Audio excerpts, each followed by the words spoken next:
আসসালামু আলাইকুম। হ্যালো বন্ধুরা, এই ভিডিওতে আমরা দেখব যে কিভাবে আমরা আমাদের ওয়ার্ডপ্রেস ওয়েবসাইটটাকে রিসেট করতে পারি।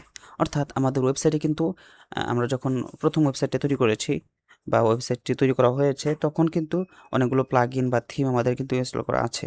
হ্যাঁ? পাশাপাশি আমাদের কিন্তু ওয়েবসাইটের একটা ডিজাইনও কিন্তু আছে। ওয়ার্ডপ্রেস রিসেট করা মানে হলো গিয়ে আমাদের আগে যে ডিজাইনগুলো আছে, আমি এ সকল চাচ্ছি না। আমি চাচ্ছি যে ওয়ার্ডপ্রেস ইনস্টল করার পরে যেরকম থাকে, সবকিছু একদম ব্ল্যাঙ্ক থাকে, আমি সেরকম আবার চাচ্ছি। সেজন্য করার জন্য, এই কাজটা করার জন্য আমরা কি করব? আমরা চলে যাব হলো গিয়ে প্লাগইন সেকশনে, দেন এখান থেকে ইনস্টল প্লাগইন। এখানে চলে আসবো। এখানে কিন্তু অনেকগুলো প্লাগইন আছে। হ্যাঁ? আমরা এখান থেকে অ্যাড নিউ প্লাগইন ক্লিক করব। দেন এখান থেকে সার্চ করব WP রিসেট। আমরা এই যে প্লাগইনটা ইনস্টল করব। ওকে? ইনস্টল, দেন অ্যাক্টিভেট।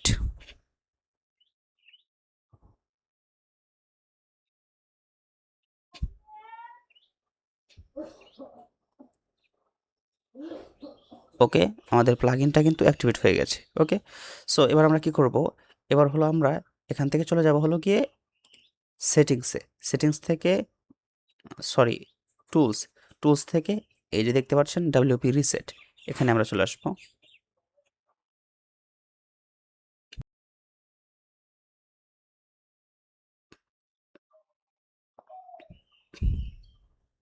দেন এটাকে আমরা ক্লোজ করে দেই। নিচের দিকে স্ক্রল করব।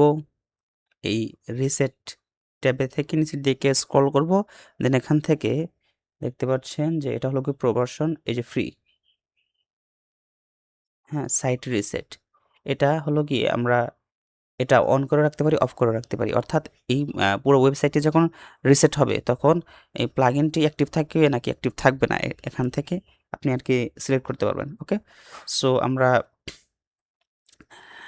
এটা এরকমই থাকুক। আমি চাই যে আবার এই প্লাগইনটা রিঅ্যাক্টিভ থাকুক। সো এখান থেকে আমি জাস্ট কি করব? এই যে টাইপ ইন রিসেট, এই জায়গায় শুধু রিসেট টাইপ করব। সো আমি এই জায়গা থেকে এটাকে কপি করে এনে এখানে পেস্ট করে দেই। দেন এখান থেকে রিসেট সাইট, দেন রিসেট ওয়ার্ডপ্রেস। এখন একটু ওয়েট করব এবং আমাদের ওয়ার্ডপ্রেস ওয়েবসাইটটি সম্পূর্ণ রিসেট হয়ে যাবে। অর্থাৎ যখন আমরা আমাদের cPanel এ বা আমরা সফট কিউলাসের মাধ্যমে ওয়ার্ডপ্রেসটাকে ইনস্টল করেছিলাম, তখন যে একদম ব্ল্যাঙ্ক ছিল, কোনো প্লাগইন ছিল না, কোনো কিছু ছিল না, একদম ব্ল্যাঙ্ক ছিল, সেরকম কিন্তু চলে আসবে। দেখতে পাচ্ছেন এখানে কিন্তু আমাদের একদম সেরকমই চলে আসছে। হ্যাঁ?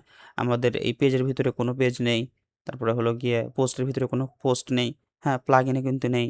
সমস্ত কিছু কিন্তু চলে গেছে। হ্যাঁ? এবং প্লাগইনগুলো আছে, প্লাগইনগুলো ডিঅ্যাক্টিভ হিসাবে আছে। আমরা এখান থেকে প্লাগইনগুলো চাইলে ডিলিট করে দিতে পারবো।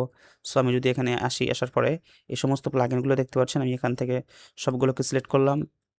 দেন এখান থেকে আ বাল্ক অ্যাকশন থেকে আমি ডিলিট সিলেক্ট করে এখানে এপ্লাই করে দিলাম। দেন ওকে।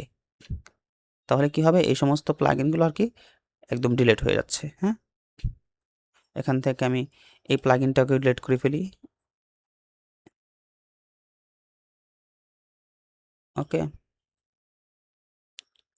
আমাদের কিন্তু সমস্ত প্লাগইন আ ডিলিট বা ডিঅ্যাক্টিভ করা শেষ। এলিমেন্টরটাকেও ডিলিট করা যাবে, এটা সমস্যা নেই। দেন এখান থেকে আমরা এইটাকেও ডিঅ্যাক্টিভ করে ফেলি। ওকে। এবার আমরা এই ২ টাকে সিলেক্ট করি। দেন বাল্ক অ্যাকশন, ডিলিট, এপ্লাই। ওকে। আমাদের কিন্তু সমস্ত প্লাগইন ডিলিট করা শেষ।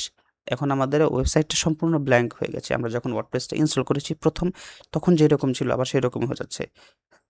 সেরকমই হয়ে গেছে। এখন থেকে আমরা কি করতে পারবো? আবার শুরু থেকে আমরা আমাদের ওয়েবসাইট তৈরি করতে পারবো।